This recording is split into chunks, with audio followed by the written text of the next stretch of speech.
everyone. Well, first of all, welcome to our roundtable on equity and inclusion in pedagogy. And for those of you who don't know me, I'm Tanya Kraus, and I am a member of the English department, but I'm also embedded as a core faculty member and the coordinator of the first year experience in the Honors College. Today's panel on equity and inclusion in our teaching practices really came into being in response to calls for social justice this summer, and specifically conversations surrounding anti-racism, not just across the country or in Louisville or in Cincinnati, but right on NKU's campus.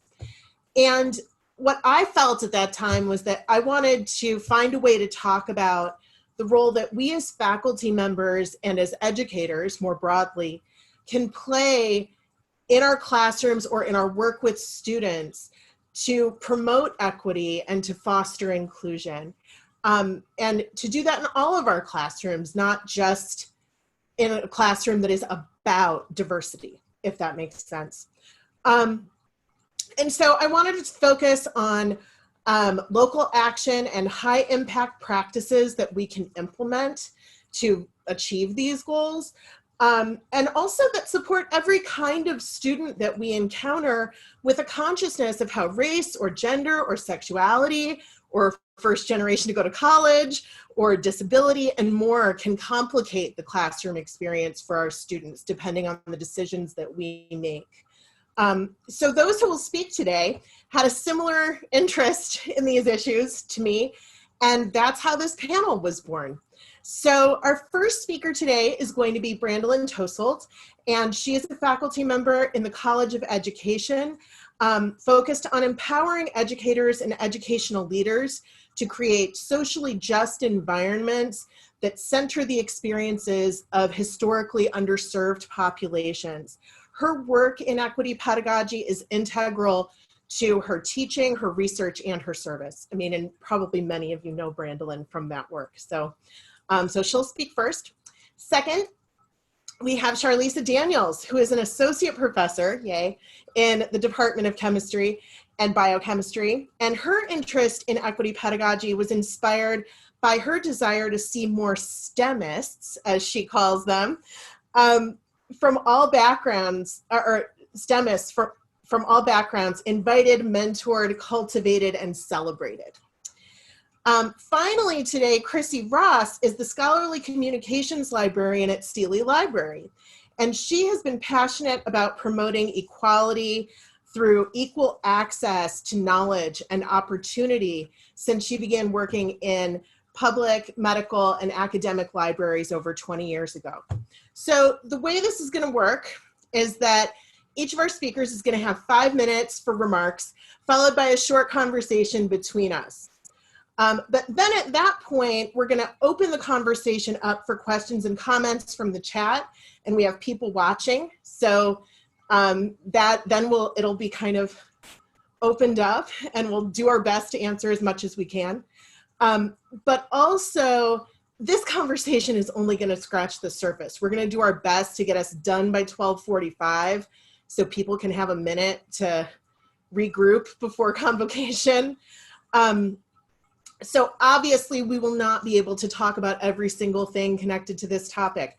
So the exciting thing is that through the Center for Teaching and Learning, there's going to be an educator learning community that's focused on equitable and inclusive teaching practices. And if we get a lot of response, there will be more than one learning community. So do it, sign up. And so that's something that's coming for the fall semester. And I know I and the rest of us are super excited about that. And again, meant to be about practical workshopping of real things that happen in our classrooms, real ideas we want to talk about. So all you have to do is sign up if you want to do that. So now to begin, let me turn this over to Brandolyn. Great, thank you, Tanya.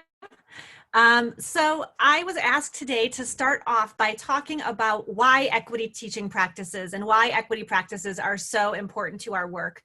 And so I'm going to approach this first from a pretty large lens and then zoom in on a more specific lens. So I don't know why everybody on the call chose to teach at NKU, but I'm going to tell why I chose to teach at NKU, and hopefully that resonates with a lot of you. You know, I know that for me, education made a difference in my life. I did not have an awesome upbringing, and the people who were there for me every day were my teachers. Every year I had a great teacher, not always my homeroom teacher, not always my main teacher, but I had teachers who poured into me and who helped me see that I could do what I wanted in the world, that I could achieve what I wanted and have an impact on the world. And so for me, those teachers created an equitable outcome for me, along with my peers who maybe didn't have the same sorts of struggles and challenges that I did. And so when it was time for me to turn around and look for a faculty job, I was drawn to a regional comprehensive university. We are at an institution that was literally designed to get rid of inequities in education, right? This is a university that is placed in Northern Kentucky, in the greater Cincinnati region, because we know that there were hotspots for education in our country, and then there were places that had been left behind. And so I hope that even if you didn't come to NKU for that particular reason, now that you're here, you feel the pull towards the work that we do as a regional comprehensive university. And one of the things that's really important is to think about when we talk about equity at NKU, you know, it's a specific context. What do we mean when we say equity at NKU? Absolutely, there are questions of race, right? And so we know that when we look at our data, we disproportionately lose Black and Brown students along the way, and more of our white students end up graduating than our Black and Brown students proportion-wise. So equity in our classrooms is absolutely designed to minimize racial gaps and possibly eliminate them altogether. Wouldn't that be great? Right, but there are also gaps when you look at our data around income. So taking out the question of race, we know that low-income students nationally and at NKU are less likely to earn the credential that they entered college to earn, right? We can separate income even from first-generation college status, and we know that we are a first-gen campus. Nationally and at NKU, we know that there are just inequities built into the system around who enters and plans to earn a degree and who actually does at the end. Other populations that we know about and that we're still starting to gather data on, national data would say that LGBTQ students tend to be underrepresented in the number of folks who actually earn that credential at the end of the day. And we're starting to gather data there. I suspect that we will see the same gaps on our campus that we would see nationally, right? And there are lots of other groups I could talk about, particularly within specific disciplines. I know there are gender gaps. There are all sorts of different gaps that emerge.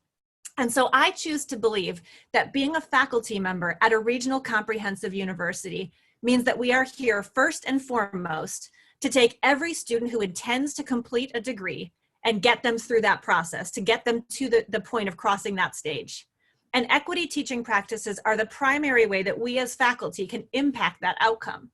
So whether it's a matter of designing what we would call universal design for learning, which is an approach to teaching that puts the most marginalized learners' concerns at the center and argues that if we design well for the learners who are least privileged in many classrooms, it'll benefit everybody. So whether we're talking about universal design for learning, whether we're talking about changing representation in our curriculum and making sure that we're including voices of the folks that have been minoritized and minimized in our disciplines, whether we're talking about something simple like attending to white space and font spacing in our written documents to create equity and more access for our visually impaired learners or folks with dyslexia. There are strategies that we can use at the meta and at the minor level, all of which are designed to make it so that we allow our students to move through our programs and to move through our university without erecting additional barriers and obstacles in their way.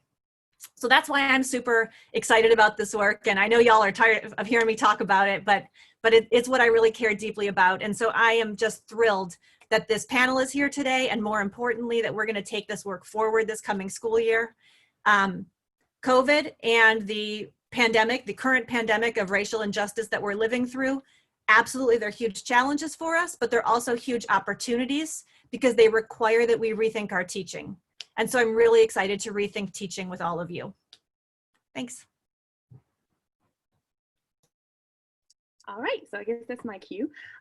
So I am here to talk about what it means to be a more content-heavy person. So I teach chemistry, and the chemistry that I teach is actually an intersection between chemistry, physics, and math. And so what do you do with that, right? Like the derivative of x squared is always going to be 2x, right? Gravity always has a number associated with it. We can't help it that Lord Kelvin was this white man that like lends himself to the temperature scale. But there are ways that we can do things in our classroom that give our students the environment to see people of other cultures either working alongside them, or if they are another culture themselves, to put themselves into that science story that's still being written. So I have a bunch of examples because that's the type of teacher I am. I just have lots of examples. And some of these examples come from some of my departmental forebears that I've sort of built on, and some of them I'll just tell you about what I do in my classroom. So the first one is when we are setting up a word problem, say in like a lab exam, when we're trying to get the student back into their like, oh, I remember when I did this experiment like 2 weeks ago or four weeks ago, and trying to get them to like remember that. We set up that experiment using like a person, right? We try to make that personable. So instead of only see Jack titrate or see Jane weigh, we can also add in names that evoke a different cultural background. So Maria and Sanjay have both done these 2 experiments. Here's their data. Which one is better at error or not, right? Another practice is one of my cohorts had a project called Bad Thermodynamics, where what he was asking was for the students to engage in thermodynamic material through their lens. Choose something that affects you or is interesting to you, and then give it back to us through your lens. I remember one of the projects, or when I was talking about this, one of my students was like, we were talking about temperature distillation. So like being able to separate a mixture using different temperature. And he was like, oh yeah, we do that when we make moonshine. Okay, sure. When you make moonshine, I don't know how to make moonshine, but you do it now. And that's awesome, right? So just being able to put it through your lens, being able to have the students incorporate that. When I teach quantum mechanics, there's a section of the content that we have where the answer is either 0 or it's 1. That's the only 2 options you have, and it's either orthogonal or it's normalized. But do the students know that 0, the concept of 0 came from ancient Egyptians and ancient Mayans, right? Not just like ancient Greeks or ancient Chinese who didn't have a placeholder for 0. It was just a void. We can talk about that. Wave particle duality, the concept that light can be either a particle or a wave. When I teach that, sometimes I put up that image of the Hindu god that's half female, half male. So you're thinking about non-binary, or in that case, non-binary gender, but also because light is neither a particle or a wave, it's both. It's non-binary. See what I did? My class is also at 8 a.m., so I have to be this on. I have to be. When we think about the Carnot cycle, thinking about how steam engines work, right, which is a way that the Carnot cycle is often shown and implicated. I often have a video that shows this steam engine, and then it transitions from the work that the steam engine is outputting, powering like a loom factory. And when you do that, I can also put in a sentence about the Triangle Shirtwaist Factory tragedy that happened, right? So that's a labor issue that dealt mainly with women that were working at the Triangle Shirtwaist Factory in 1911. But that sort of turn of the century, that's an area where a lot of thermodynamics things were also happening. So again, putting science back into that story and highlighting differing groups that come out of that. And then also just the current researchers, the people who are doing different work that are, again, writing the story of science as we go along. So when I first taught environmental chemistry, we talked about atrazine, which is a hormone that affects frogs. And one of the foremost scientists in that field is this crunchy granola black dude, like locked out, full beard, UC Berkeley, like all the way. But if you, as a Black man, hadn't seen yourself as a biologist, then here's one that you could lock onto, right? Or something of that nature. And it was environmental chemistry. So we also talked about the chemistry portion of what was going on. And so you could also sort of put yourself into the story of science or math or engineering or technology, what have you. So I think that what I do is just try to, again, open up the lens, open up the iris to differing cultures and such that are available so that it's not just a monolith. Hi, everybody. Again, I'm Chrissy. I work over at Steele Library, and I think, and I might be biased in this, but I think the library is a really special place on campus. And I know we've had a lot of conversations this morning about silos and different departments, and I really think the library is a natural place for breaking down silos and cross-department conversations and that type of thing. So I feel like I might be a little advantaged in this conversation. No. But really, I think I'm going to hit on the same things that Brandolyn and Charlisa did about, you know, people being oppressed through barriers to information and knowledge, right? So if you don't have the privilege of having money, status, or whatever it might be, then you are blocked out of a lot of research, a lot of knowledge, and that is not beneficial to our minority groups that have been kind of blocked out of the writing of history. So how can we approach that, and what can we do about it? And both of my colleagues have already hit on it about incorporating a lot of diversity and inclusive pieces into your courses. So viewpoints from a lot of different, maybe female, LGBTQ communities, you know, minority groups, doing that, finding those pieces that may be locked out of traditional publishing models and incorporating those views into your coursework. We call this at the library open scholarship. I know most of you have heard of open scholarship before, but what does that look like for ourselves? That's, you know, going out and finding open education resources, authoritative web content.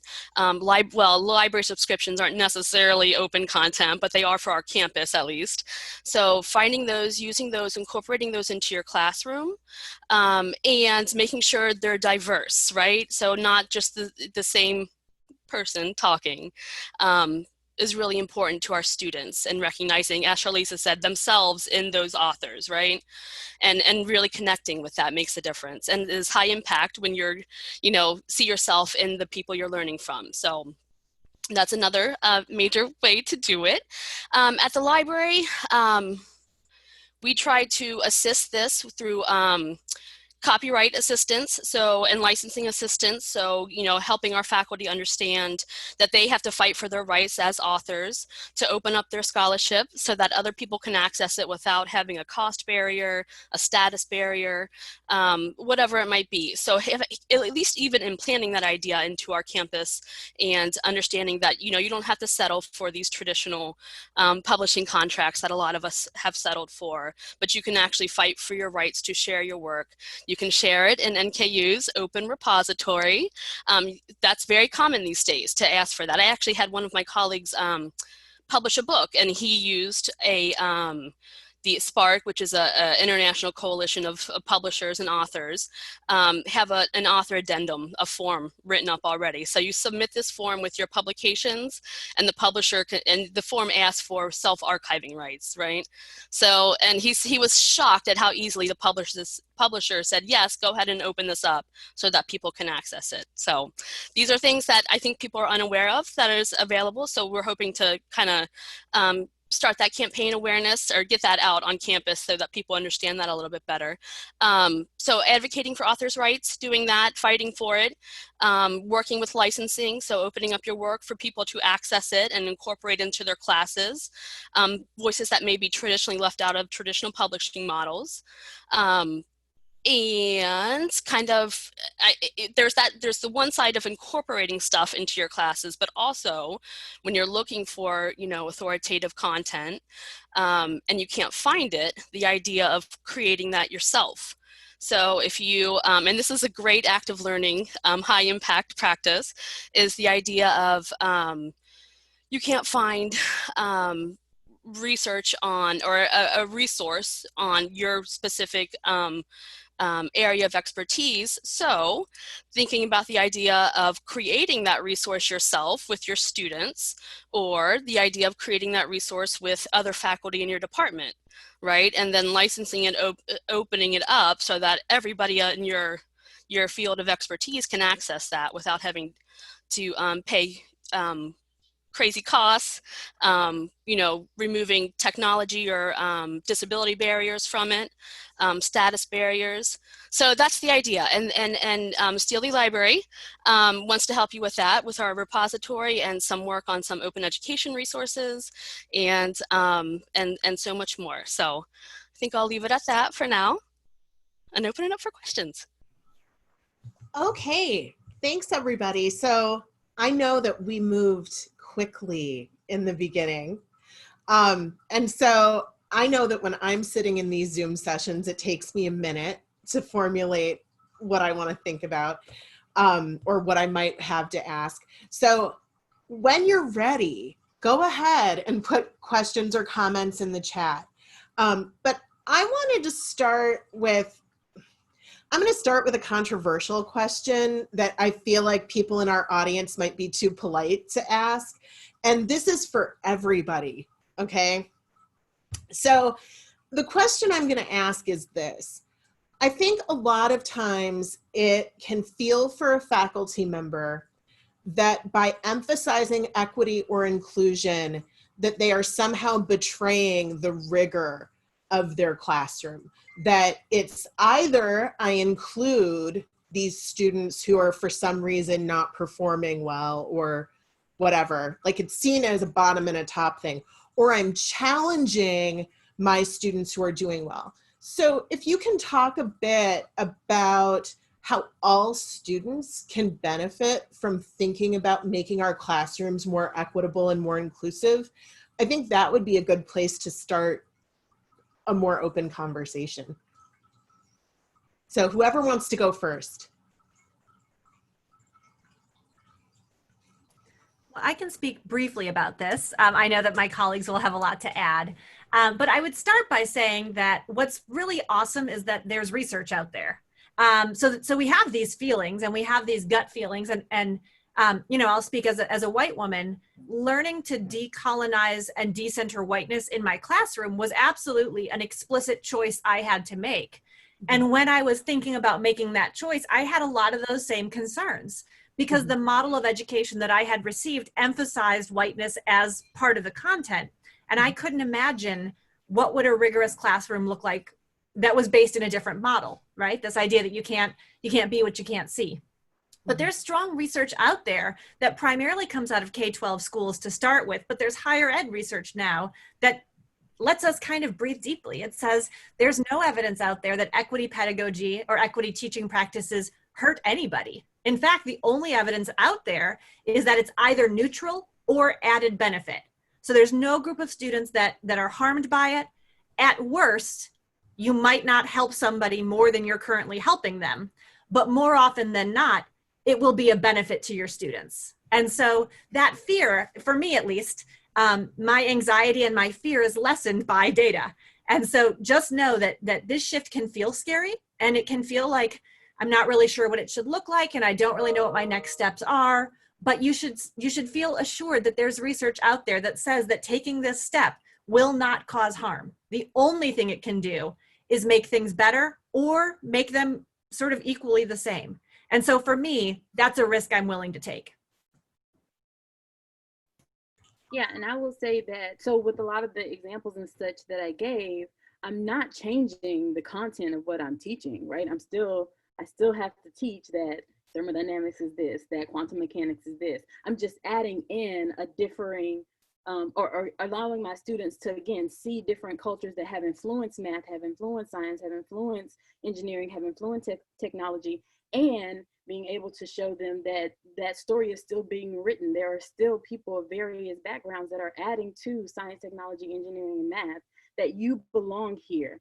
That I don't want you to think, because I didn't have a lot of that when I was growing up. Like, I didn't see a lot of me when I was growing up, but I think that some students, I am a mentor. Gosh, I'm going all over the place here. Okay, I'm a mentor for a minority STEM group. And I remember one of the things that they said that they were most upset about was that they didn't see a lot of them in their curriculum growing up, and that they still didn't see a lot of them in the college curriculum. And I was like, baby, that does not mean that you cannot do anything. Like, you can do whatever it is that you want to do, for whatever path you want to go. And so infusing that into the curriculum can only help students like that who feel detached, who feel forgotten, who feel unseen, and help them like bridge that gap, help them get to that end point. Now, on the other side of that, there is a piece where we can have, if we could sort of have increased funding for things like remedial math classes, that sort of thing. And I know that the College of Arts and Sciences does have programs like that, and so helping to expand those types of programs, I can understand that piece of it as well. But as far as like the course itself, it doesn't need to be changed. It doesn't need to be changed as far as the content goes. I'm sorry, as far as the ABCD goes. But as far as the face that you're putting on that content, you can change that without changing the rigor of your course.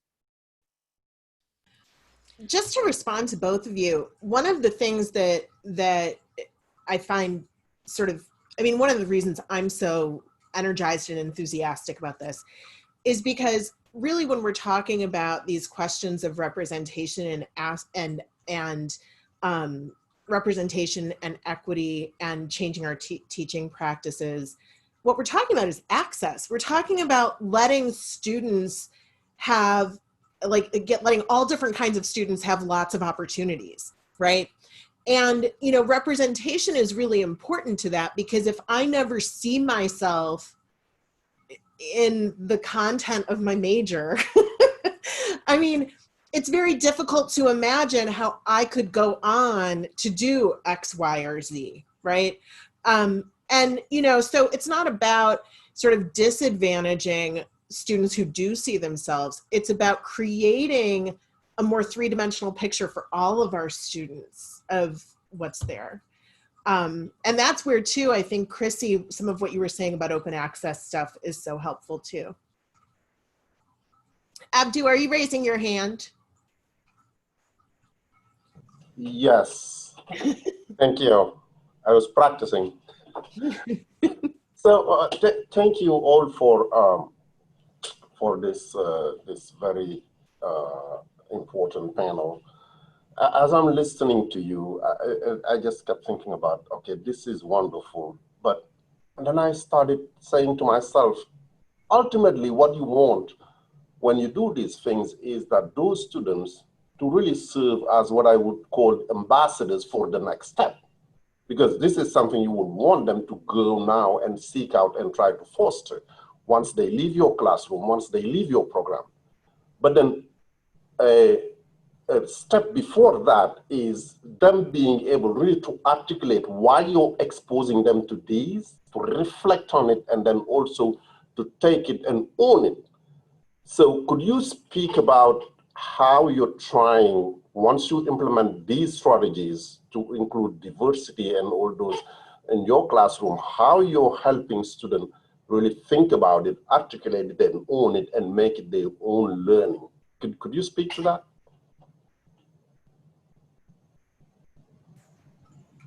Who wants to go? Anyone? Well, I can, Brandolyn, you go. I was the last one to unmute. All right. Well, I'm going to put in also a plug for information literacy in response to this particular question. And I'm going to talk about a specific course in our doctoral program that is the introductory course that our students take to learning how to read and write at a doctoral level, learning how to search the Steely databases, learning how to start to pull together a literature review. This is a course that has content that we've all been taught somewhere along the way, or we picked up somewhere along the way. And 2 summers ago, I was in the information literacy ambassadors workshop and learned about information literacy and developed this course around information literacy. And so the cohort that started 2 years ago, they got this entire course around how to be a doctoral student wrapped in information literacy. And the reason I'm bringing this up is that some of the aspects of information literacy that are really emphasized are things like scholarship is ongoing conversation, right?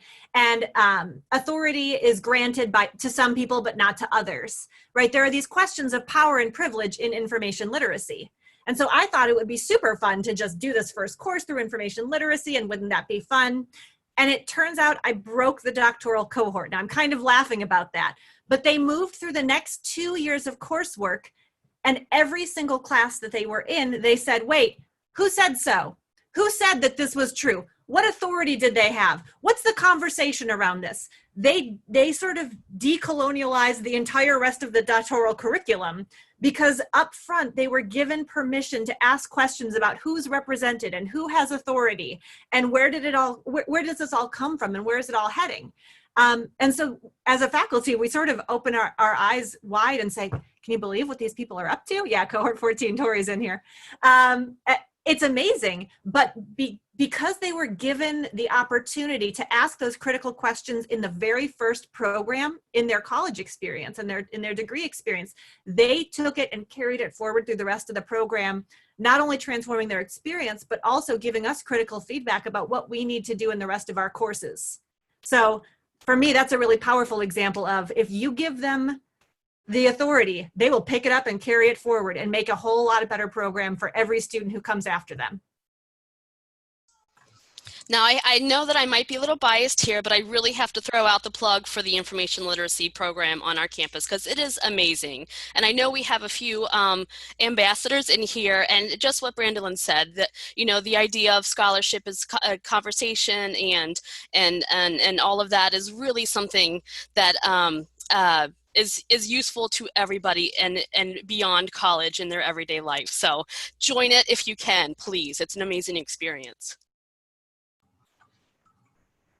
Sure, Lisa, are there ways that sort of that kind of reflection and then sort of almost peer mentoring, how that sort of plays out in STEM that work sort of differently? Or like, how do you see these issues sort of being carried forward out of your classes? So again, my goal is for students to start to realize that, I keep using this phrase, the story of science is sort of a 360 story. It's not simply, white men that have contributed to it. It's white women, it's Black men, Black women, it's indigenous peoples, it's all kinds of people. And so I don't necessarily look for ways for there to be an immediate reflection. What I sincerely hope, is that as they go along their journeys, they will begin to be more inclusive themselves, right?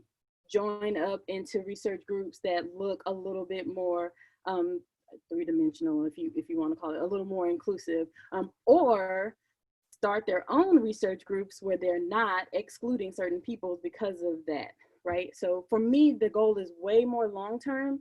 I do want my students to get to the degree situation, and that is sort of the first goalpost that I want them to hit. But I also want these things to continue to pop up throughout their scientific careers, when they go to conferences, when they go network, all this good stuff, for them to get a more well-rounded, for them to interact with international faculty, right? Not everything has to go through the American Chemical Society. We can go to some of these international situations as well, and figure things out from that perspective, if that answers your question.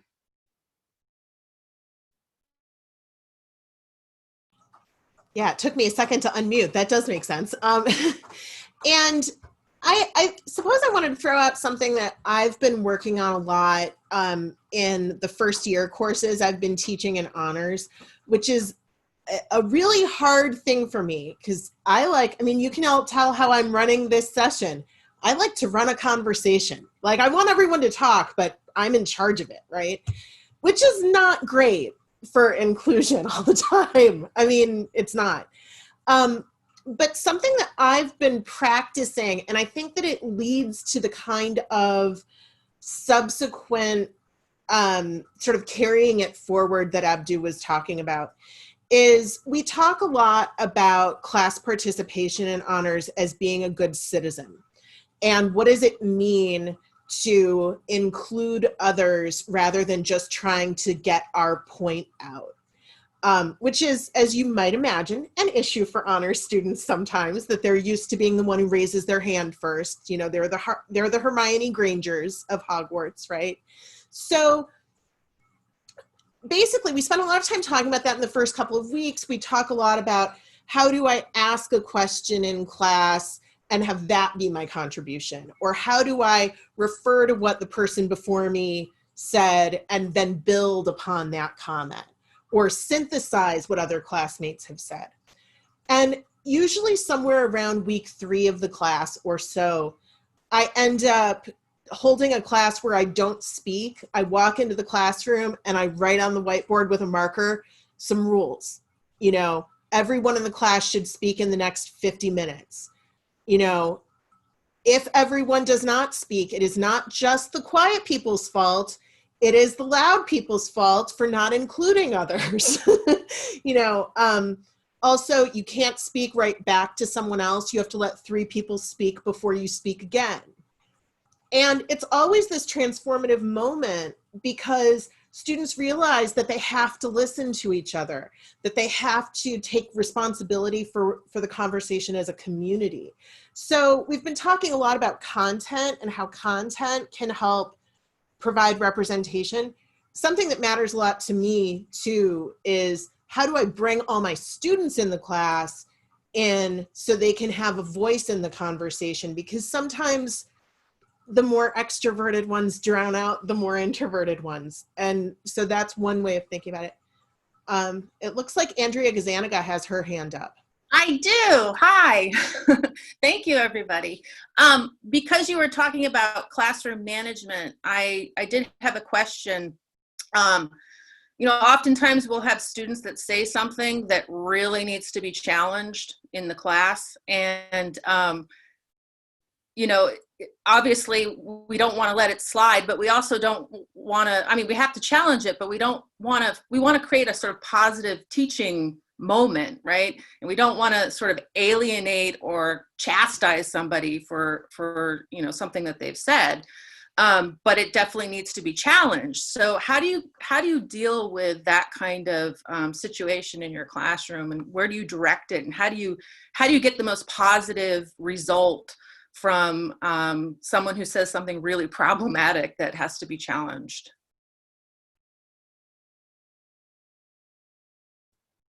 So I'll take a swing at this one.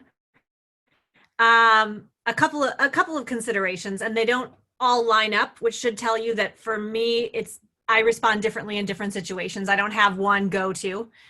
One of the things that I try very hard to do when I have students and when I do it myself, when we make problematic comments, there are usually 6 or 8 or 10 problematic things in one comment, right? It tends to be just a whole unloading of all sorts of problematicness.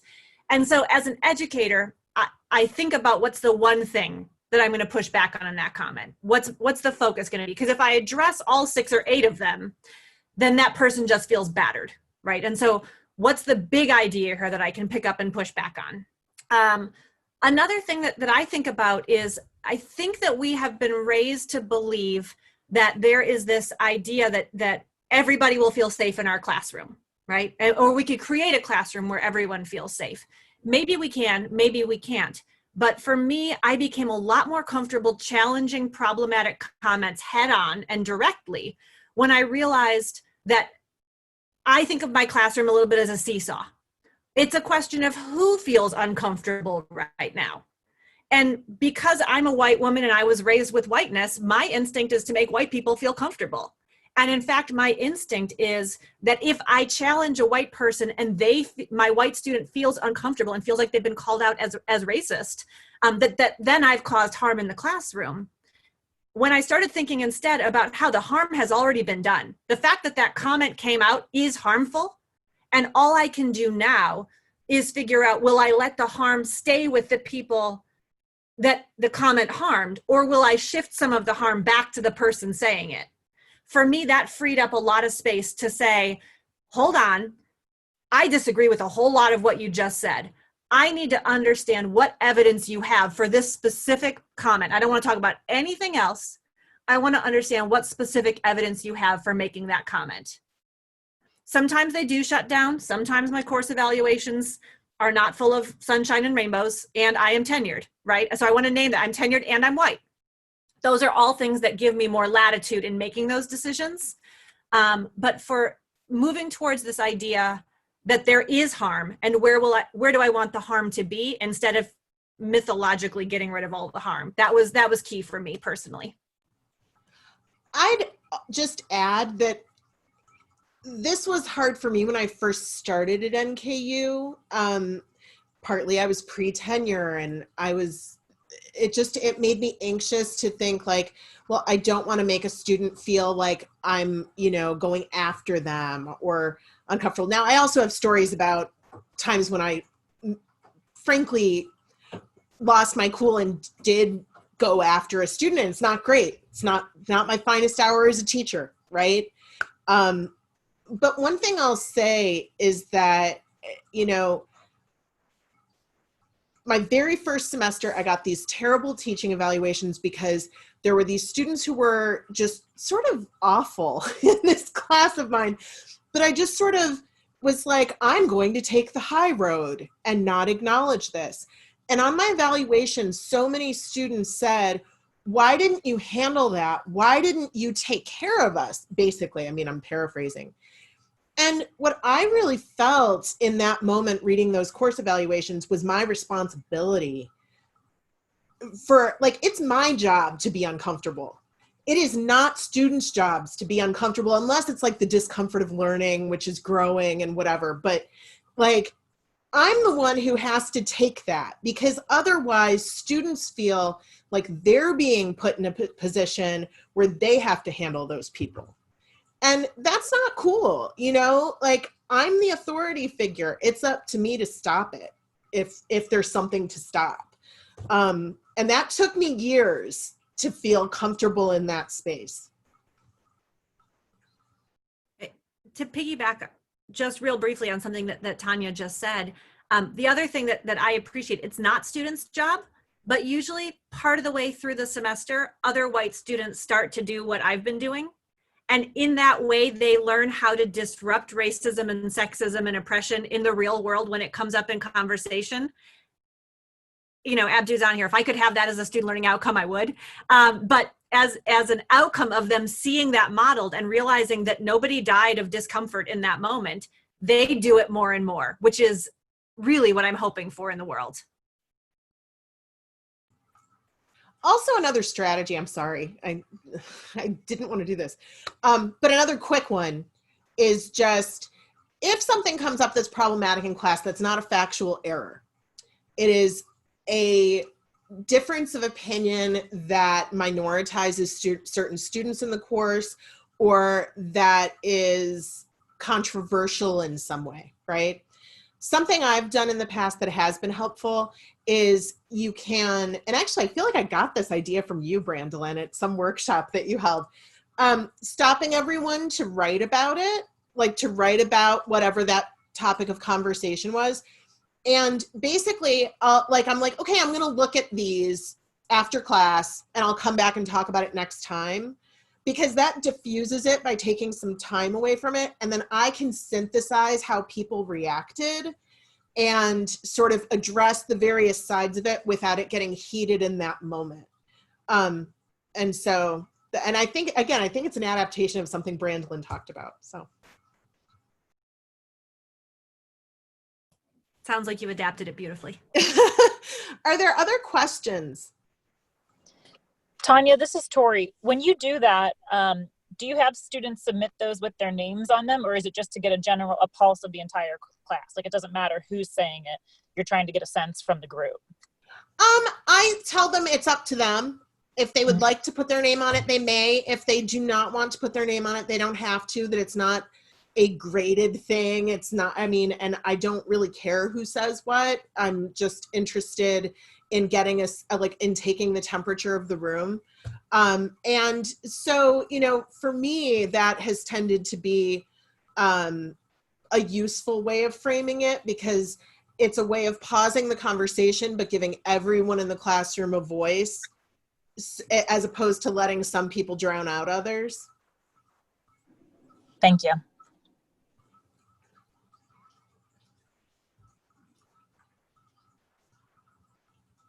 Okay. Someone tell us some questions. I'm like totally behind on the chat.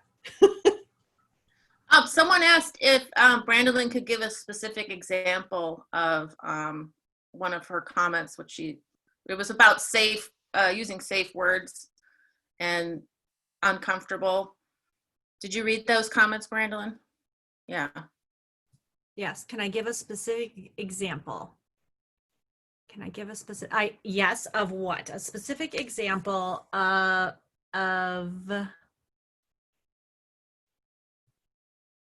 why I don't use safe words? And how it centers? Is that, I want to make sure I'm addressing the question of a situation and how I handled it. Okay. Okay. Sure. I'm going to give an example of a time when, upon further reflection, I had significant work to do.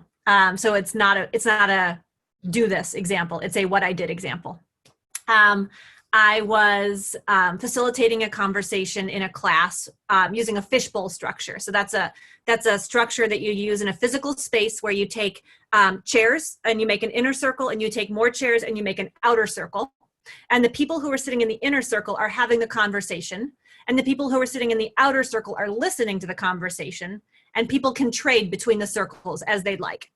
Okay, so it's a small group conversation watched by everyone else. And so in the small group conversation, I had a student, a Black female student, who was explaining her experiences of being targeted and harassed. And as soon as she finished, a white female student said, well, but how do you know that that was based on race? Because that happened. How do you know that was based on race? And the Black female student said, oh, well, let me tell the story again, and sort of gave some more examples of why. And as soon as they were done, again, the same white female student said, well, but I mean, that could have been based on a whole lot of things. How do you know that was based on race? Right? And so in that moment, what I'm faced with as an instructor is, it was the first class of the semester, and I was worried about, if I call it out, what do I do to the community for the rest of the semester, right? I was worried that if I called out the white student directly who was asking the questions, that she would dissolve into tears, and that the entire conversation would then center on her feelings. I also realize in retrospect that my perceptions and socialization into the idea that Black women are strong and can emotionally handle a whole lot of crap played into me choosing which woman I was going to protect in this moment. And I privileged and protected the white woman. Now, I was very lucky in that there was an outstanding other white female student in the class who stepped right in and called all that out and said, hey, what you're doing is not okay. You are asking her to sort of prove her oppression, and she has explained it several times, and that's not how we do things, and no. The white female student who had been asking the questions did dissolve into tears, and the entire class then shifted towards, oh, she's a great person. I know your heart. This isn't who you are. All the things that you would read about are exactly what happened. I left class thinking, well, that was terrible. All sorts of things went wrong there. And I spent some time thinking about what I should do for the next class. And so I opened the next class up with silence. I stood in front of the class. Everybody was looking at me, and I apologized. I said, listen, I abdicated my responsibility as the leader in this classroom. During our first class session, I did not do my job. It was not okay. I then explained what happened in my head, not in any way to excuse it, but instead to explain how white supremacy culture is so ingrained in us that even though it's what I teach, I still fell into it. I asked the students if they would please continue to participate in this class moving forward, knowing that I was committing myself to doing better. And I aimed my eyes directly at that white female student who had been problematic in the fishbowl the entire time. I looked right at that person because I wanted them to know, I didn't want to say out loud, this all happened because of you, right? That would be problematic. But I wanted them to know that I knew that this all happened because of that behavior. So it's not a great do this example because I messed up there, but I think it's reflective of how even with good intentions, there's still unpacking that needs to happen, and there's vulnerability in it. So I don't know if that answered your question, but I shared a situation and how I handled it. Well, everyone, as I've feared, our time is flying by. Abdu has a last comment, and then it's going to be time for convocation. So be part of the learning community. And thank you to everyone. All right, Abdu. Oh, okay. All right. Thank you. I'll make this quick. I was going to put a plug in for Brandon to tell her if she want to craft that as a learning outcome, I can happily help. Okay. Now, here's my comment. I know, and like I said, I think this is a great conversation, But one thing I've always think about is, we do these things in the classroom. And maybe what I'm going to say is going to be beyond the scope of this group. But oftentimes what we do is these great things happen in the classroom, but we really don't connect between other areas on campus. Here's what I'm trying to say. I think we should try to move this conversation forward to a point where when a student comes to your class, Tanya, and you have these things, that same student, when they go to student affairs, they find the same setup that allows them to navigate back and forth between what's happening in your classroom, what's happening in the service area at student affairs, when they go to career services, wherever they go. So that connection, I think, if we could really move the conversation so this becomes a campus-wide initiative so that the messaging is consistent, doesn't have to be the same, but at least the outcome should be the same for the student, that they know whether they're in the classroom, whether they're in student affairs, whether they're somewhere in student union, wherever they are, they see and they perceive the same message consistently going out and really connecting to that. I think that will make us more effective. That's the comment I wanted to make. Yay, yes. I absolutely agree with that. And I also think this is where some of our conversations, as we have this narrow focus on pedagogy, which I think is important for all of the educators on campus, I also think we have to think about things connected to the broader student experience, whether that is co-curricular programming, whether it is extracurricular groups on campus. There has to be some kind of synergy between what students are getting in the classroom community and what they're getting in the broader NKU community. And I think there are ways we can facilitate those connections. And maybe we haven't been great about doing it always, but I mean, I think there are ways to do it. So anyway, thank you all for coming. I'm sorry that this took over time, but I knew it would. So, and thank you to all of our presenters and everyone, and sign up for the educator learning community because it's going to be awesome. Bye. Bye all. Have a great day.